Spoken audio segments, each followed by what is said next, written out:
Welcome to DK catering.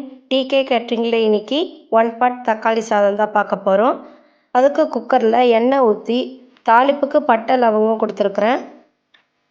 நீல வாக்கில் அரைஞ்ச வெங்காயத்தை போட்டு வதக்கிக்கலாம்.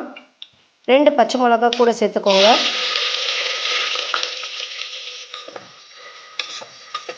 ரொம்ப வதங்கணும்னு அவசியம் இல்லை. தக்காளி சாதம் முழுமையான தக்காளி சாதமாகவே நம்ம இப்போ செய்ய போகிறோம். பிரியாணி ஃப்ளேவர் இல்லாமல் நார்மலாக கடைகளில் நம்ம தக்காளி சாதம் கிடைக்கும் பாருங்கள், அது போல் செய்கிறோம்.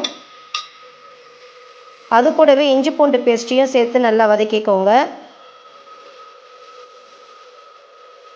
அது நல்லா வதங்கினதுக்கப்புறமா கொத்தமல்லி இலை சேர்த்துக்கலாம். இதுக்கு புதினா சேர்க்கக்கூடாது. கொத்தமல்லி தக்காளியும் சேர்த்து வதக்கிக்கோங்க.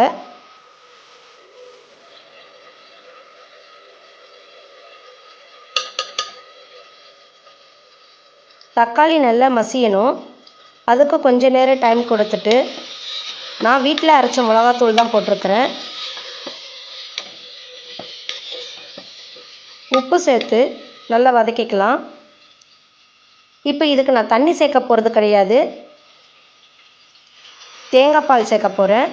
ரொம்பவே சுவையாக இருக்கும். 1 கப் அளவு அரிசி எடுத்திருக்கேன். 2 கப் அளவு தேங்காய் பால் சேர்த்துக்கலாம். இப்போது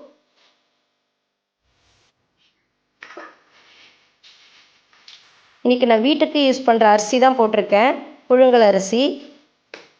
அந்த அரிசியே போட்டு இன்றைக்கி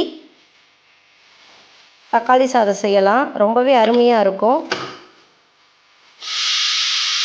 2 விசில் போல் எடுத்துக்கலாம். இப்போ 2 விசில் வந்தாச்சு. நான் ஸ்டவ்வை அணைச்சிட்டு 10 நிமிஷம் கழித்து திறக்கிறேன். நல்லா உதிரி உதிரியாக தக்காளி சாதம் ஒன்றோட ஒன்று ஒட்டாமல் ரொம்ப சுவையாக இருக்குது.